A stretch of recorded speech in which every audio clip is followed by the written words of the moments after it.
The words weren't a plea, they were an accusation. My parents stood in the kitchen, voices raised, faces twisted with disappointment. "Family helps family," my father snapped. "She's your sister. She just needs a chance," my mother added. They wanted me to empty my savings, everything I had worked for, to fund her shiny startup dream. I didn't argue, I didn't explain, I simply walked away. What they didn't know was that I'd already seen the truth. My sister was always the golden child. She smiled and the world bent for her. She failed and they called it ambition. She lied and they called it charm. Me, I was the responsible one. The one who worked quietly, never complained, never demanded. The one who filled the gaps she left behind. And for years, I believed that loyalty meant love, that protecting her meant protecting family, until the day I learned what she had done. It started small, a strange charge on my account, a missing transfer. I checked, verified, watched. Then the pattern emerged, slow leaks, quiet withdrawals, hidden under layers of manipulation. She was stealing from me. Not once, not twice, for months. And when I dug deeper, I found more. Her emails, her messages, mocking me, bragging to her friends about how easy it was to drain me without me noticing. I remember staring at the screen, reading those words over and over. My dumb brother, her personal ATM.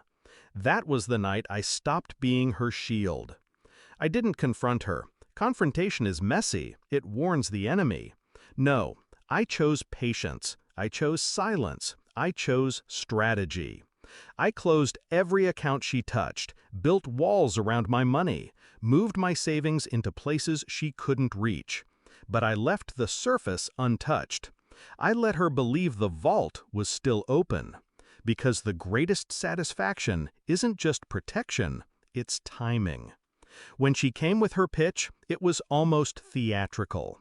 PowerPoint slides, fake investors, empty promises wrapped in buzzwords.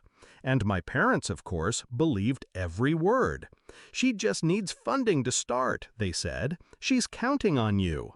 I refused. Calm, direct. The first no they had ever heard from me.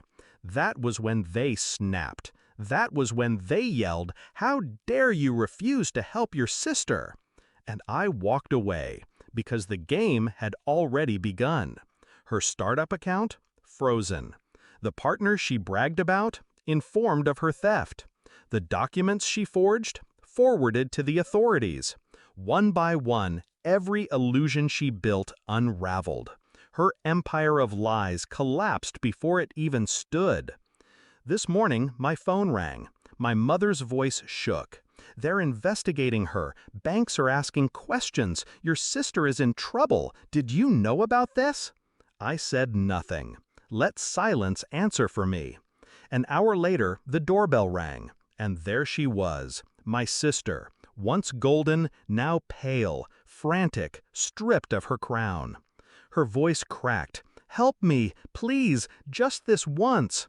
I looked at her, at the trembling hands that had stolen from me, at the eyes that once looked at me like a brother, but had seen me only as prey, and I felt nothing. No rage, no pity, only clarity.